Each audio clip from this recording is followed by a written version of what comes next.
Septembre 2006, il faisait encore chaud, lumineux, temps soleil, temps soudain. L'automne s'installe brutalement. Plus de froid et tout le monde devint terne. Il fallait de nouveau se lever au réveil, traîner jusqu'à l'école pour le premier cours. Marek, mon ami de classe, avait changé.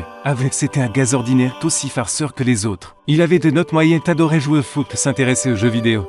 La musique et tout le reste. Et soudain, il devint solitaire. Pendant les récréations, il s'asseyait écrivait quelque chose dans un carnet, demandait de peut être dérangé. Il n'était pas comme ça pendant des vacances d'été, mais peu après il rentrait.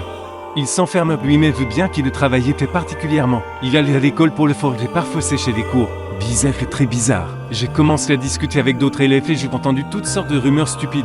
Pendant une semaine, toute l'école parlait d'un cas tragique et un garçon de classe parallèle était mort. Il s'appelait Kolifebnikov. Une mort mystérieuse. On disait que c'était arrivé la nuit. On l'avait retrouvé chez lui sur le canapé devant la télévision allumée. Et ce n'était pas le premier cas. On vit que plusieurs personnes étaient mortes sans raison apparente. Mais toutes avaient un point commun, elles regardaient une émission de minuit. Collier vu les diffusions nocturnes. C'est pour ce qui est mort, dit Igor Koroskvich. Qu'est-ce que c'est que cette histoire? Demandai, je le trouve aussi absurde. Tu ne sais pas? C'est un Koroskvich. Si tu regardes la télé la nuit, tu peux tomber sur une émission mortelle. Elle fait bouillir le cerveau. Comment c'est mortel? Je trouvais ça complètement stupide. Et qu'est-ce qu'il montre? Personne ne peut te le dire. Tous ceux qui l'ont vu sont morts. Alors comme sait-on qu'elle existe si personne ne l'a vu? Koroskvich se tapote le front. La logique, sachez très logique. Un gars regarde la télé la nuit puis on le retrouve mort. Même si cette émission existe, tu aurais l'idée de la diffuser? Personne ne la diffuse. Elle existe par elle-même. Tu comprends? Une légende urbaine pour enfants. Tu crois que Kolifebnikov invente ça? Ces conversations me donnaient envie de la compagnie de Marek. Les autres ne semblaient coincés dans une enfance lointaine. Je n'avais pas l'habitude de m'imposer, mais notre amitié comptait pour moi. Mon ami était assis avec le capuchon de son souhait tiré jusqu'aux yeux. Il écrivait dans son carnet, s'interrompre que pour boire une gorgée de thé. J'achetais aussi un petit pain sucré et m'assis à côté de lui. Salut Marik. Salut, grogna-t-il sans lever les yeux. Tout va bien? Super. Il répondait machinalement sans écoute. Tu es devenu silencieux ces temps-ci. Je traîne avec toi, je me tire vers le haut. Je ne vois pas l'intérêt de parler pour ne rien dire. Ça sonne un peu brutal. Je réfléchis. Est-ce que je t'offensais? Je fais quelque chose de mal? Non, je fais des dire, je ne vois pas l'intérêt de parler pour ne rien dire. Je ne vous mise en colère. Qu'est-ce qui t'arrive? Ils ne m'écoutaient, peuvent continuer d'écrire, cache les pages. Bon, reste dans ton coin. Je voulais être fier, montrer que je pouvais lui passer de lui. Pourtant, je m'ennuyais de lui. Trouver de nouveaux amis n'était pas si simple, alors j'essayais encore de lui parler. Je peux m'asseoir? Vas-y. Marie, je peux te déranger? Tu as entendu parler de la diffusion nocturne? Il ne réagit que d'abord, mais c'est bon, il levait les yeux. Oui, bien sûr. Je n'y croyais pas que hier soir, je crois que je l'ai vu. Tu l'as vu, tu es vivant? Il me regardait intrigué. Oui, que c'était chez toi? Demanda-t-il impatient. Ça change comment? Marie se comportait encore plus étrangement. Tu le crois? Je ne m'attendais pas à une telle réaction. Tu veux m'aider? Il me fixait la vie de chaque mot. C'est vrai, j'ai vu ça chez moi. C'est le pomme-ruille. Marie attrapait mon petit pain et je croquais un morceau. Qui c'est? Je ne comprenais pas. Peu importe. Chaque minute que je regardais Telly pour l'attraper, il ne veut pas se montrer. Tu veux mourir quoi? Je veux le détruire. Il finit mon petit but de son tête, s'essuyer les bouches avec sa manche. Je passerai chez toi ce soir et je t'expliquerai. Désolé que je ne peux pas t'inviter. Mes mères n'aiment pas les invités tardifs. Quelle règle est con? On peut le convaincre. Il agissait comme un fou. Tu te prends pour qui? Tu ne veux pas m'inviter? Alors casse ta télé. Elle fait partie de son réseau. Les diffusions nocturnes se propagent. Elle reviendra chez toi. Il fourrait son carnet de sauce et se levait parti. Il avait raison sur un pot et que la nuit dernière, il avait failli me tuer. Alors que je ne voulais même pas le regarder. J'avais été attiré par la lumière et la mélodie. Ça pouvait se reproduire. Plus avec moi, mais avec ma mère. Je décidai de casser notre seul téléviseur, peut le détruire. Juste démonter le boîtier car une pièce essentielle. Mais je n'ai pas d'occasion. Quand je rentrais de l'école, les mères étaient déjà assises devant la télé. Je pensais lui laisser du tout, mais elle restait collée à l'écran jusqu'au soir. Quand la musique d'introduction de son émission préférée retentit, je compris que ça allait durer. Maman, tu ne quittes jamais la télé. C'est mauvais. Et alors? Les vies trop courtes pour se priver. Elle était assise, une jambe croisée sur l'autre, avec des biscuits et une tasse de côté. Ça fait combien d'années que tu les regardes? Ne m'embête pas. Elle me lançait un regard au coin. Je t'ai acheté ton ordinateur. Veux jouer là-bas. Qu'est-ce que tu veux de plus? Avant tout se battait pour le télé. Elle voulait ses films de séries romantiques, tout le monde, mes dessins animés. On était peu riches, mais 15 ans, j'avais enfin un PC comme les autres. Qu'est-ce qu'il n'y avait pas chez des poupées de Russie ancienne? Demanda la télé. Sache-le, tu sais? Demande des mères. Un cerveau. Je répondis, parti. PFF idiot, me lança-t-elle. Après une nuit blanche que j'étais épuisé, je savais que je pouvais m'endormir trop tôt, alors je mis un réveil à minuit et demi. Je pensais que la mère dormirait à cette heure-là. Mais le réveil me sonna et tout, je ne l'entendis pas. Quelque chose me réveilla. Il était minuit 2, ce sifflement étrange comme un signal télé. Je me retournai vers le mur puis regardai la porte. Une lumière pâle clignotait dessous. Maman, tu regardes encore le télé que tu as oublié de l'éteindre? Peu de réponse. Juste un bruit bizarre comme des parasites. Je sortis du livre contre cœur énervé. Des sons. Une musique mélancolique répétitive à valse jouée sur un vieux piano désaccordé. Ou peut-être une boîte à musique. J'entrouvris la porte. Dans le salon, une lumière hypnotique clignotait accompagnée de cette musique douce. Cette note cristalline me semblait familière comme un souvenir d'enfance. Comme un rêve, je me dirigeais vers le son. Le télé brillait dans toutes les pièces. Une voix intérieure me disait de ne pas regarder, mais je ne pouvais pas résister. Quelque chose m'obligeait à m'asseoir dans le fauteuil. L'écran des parasites colorés. Derrière, une image fauve, mais quelque chose tournait. Je ne savais pas pourquoi je restais là. Mon cerveau s'était éteint. J'ai l'impression que l'écran grandissait de s'étendre remplissait tout. Les mélodies lentes devenaient plus claires. Les parasites se transformèrent. Une image nette à un manège d'un vieux manège du parc de la ville. Je reconnus ces chevaux décortiqués des citrouilles carreaux. La petite coupe bleue l'âne rigolo avec sa celluse. Les rotations du manège étaient accompagnées de notes douces. Je ne savais plus où j'étais. Était-ce un rêve? J'étais assis dans le salon debout dans le vieux parc devant le manège. L'herbe sombre potentiellement rose et des figurines colorées défilaient. Je crus que le manège était vide. Puis je vis un cavalier sur l'un des cheveux, tout plutôt la moitié d'un cavalier. Dans le suite de petites jambes et une partie du torse. Des jambes en ligne retroussées, de petites baskets, comme celles que j'avais enfant. C'étaient des jambes d'enfant. Le terreur m'envahit. Je voulais fuir cette vision, mais je ne pouvais pas. Je voulais fermer les yeux, mais je ne pouvais pas. Les sons de les boîtes à musique résonnaient dans mes têtes. La moitié du corps disparut. Devant mes yeux, la citrouille carrefour, les coupes bleues, l'âne rigolo. Puis de nouveau le chevaux vite et bleu trop seul sur le greffe des jambes. Je me souvenais qu'il y avait une multiprise près du fauteuil de mon pote assis dans le salon. Était hors de ce cauchemar. J'avais perdu tout contact avec lui. Il me restait l'espère que ma main obéir t'attraperait le câble qui arracherait. Sinon tu le serais coincé dans cette journée grise devant de vieux manèges. L'écran s'éteignit. Je me retrouvais dans de noix, mais devant mes yeux flottait encore une tache verte. Mon cœur battait comme après une course alors que j'étais assis entre mes orteils du câble. J'avais réussi à débrancher qui était libre et ça m'avait sauvé. Je ne sais pas comment j'avais fait ça. Je bandais l'effrayer, courais à la cuisine, ouvrais le robinet, collais les lèvres sous l'eau froide. Mes gorges étaient sèches, ma tête me faisait mal comme si on me frappait les tempes avec des marteaux. Mes cheveux étaient trempés de sueur. Qu'est-ce que c'était bon sang? Un cauchemar de somnambule. Une explication raisonnable. Mais ces rumeurs sur les diffusions nocturnes, quelque chose s'était introduit dans mon cerveau. Avait des terribles vieux souvenirs qui avaient mélangé des hallucinations. Enfin, j'aimais craigner ce manège. J'avais peur d'y monter, peur de tomber, d'être entraîné sous les plateformes et déchiré en deux. On m'avait montré une peur d'en oublier. Peut-être que les autres avaient vu quelque chose de similaire avant que leur cerveau ne cuise. Point. L'envie de dormir s'était envolée. Je restais assis dans mon lit jusqu'au matin de somnoler un peu jusqu'au réveil.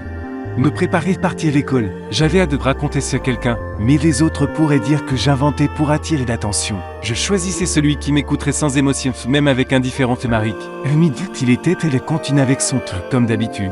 Toujours le même souhait attaché de nourriture, le visage pas te cerne sous les yeux. Ses cheveux blancs en mêlent te dépassaient de son capuchon comme de la vieille ouate. Je peux m'asseoir? Oui. Marie, je peux te déranger? Tu as entendu parler de la diffusion nocturne? Il ne réagit que d'abord, mais c'est moi qui levais les yeux. Oui, bien sûr. Je n'y croyais pas que hier soir, je crois que je l'ai vu. Tu l'as vu que tu es vivant? Il se pencha vers moi intrigué. Tu le crois? C'était chez toi? Ça change quoi?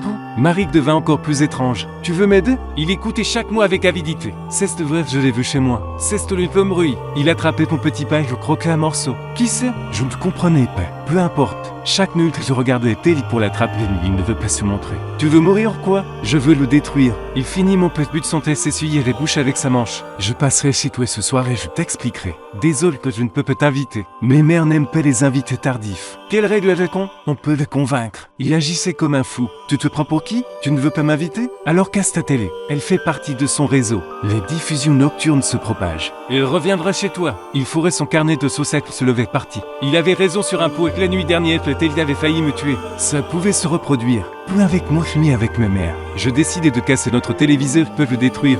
Juste démonter le boîtier câble d'une pièce essentielle. Mais je n'ai pas d'occasion. Toujours rentré de l'école, les mères étaient déjà assises devant la télé. Je pense lui laisser du tout, mais elle reste collée à l'écran jusqu'au soir. Quand la musique d'introduction de son émission préférée retentit, je compris que ça allait durer. Maman, tu ne quittes jamais la télé. C'est mauvais.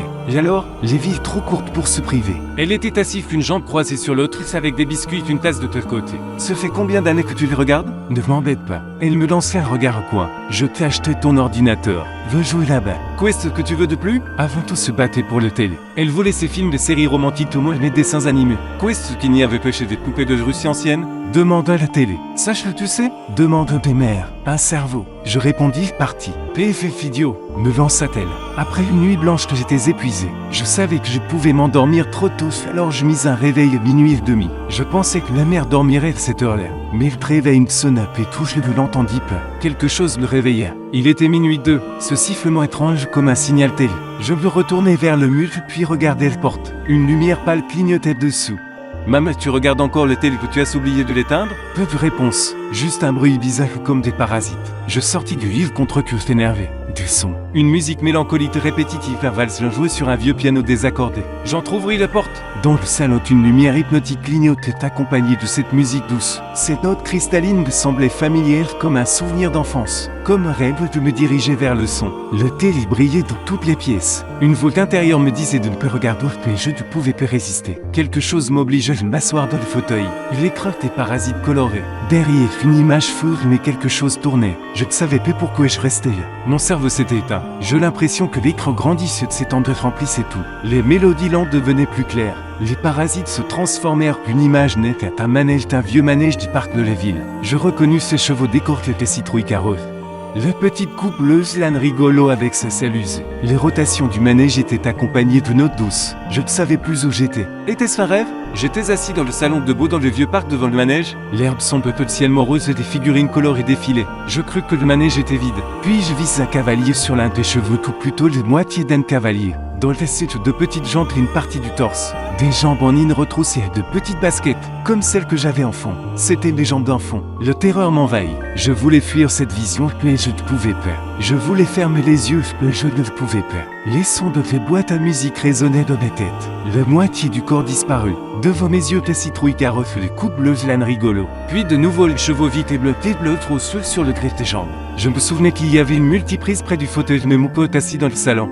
Était hors de ce cauchemar. J'avais perdu tout contact avec lui. Il me restait l'espère que ma main obéir t'attraperait le câble qui arracherait. Sinon tu le serais coincé dans cette journée grise devant de vieux manèges. L'écran s'éteignit. Je me retrouvais dans le noir, mais devant mes yeux flottait encore une tache verte. Mon cœur battait comme après une course alors que j'étais assis entre mes orteils du câble. J'avais réussi à débrancher les têtes de PC m'avait sauvé. Je ne sais plus comment j'avais fait ça. Je bandais effrayé, courais à la cuisine, ouvrais le robinet, collais les lèvres sous l'eau froide. Mes gorges étaient sèches, ma tête me faisait mal comme si on me frappait les tempes avec les marteaux. Quoi, c'est ce que c'était ce bon sang? Un cauchemar au somnambule. Une explication raisonnable. Mais ces rumeurs sur la diffusion nocturne, quelque chose s'était introduit dans mon cerveau.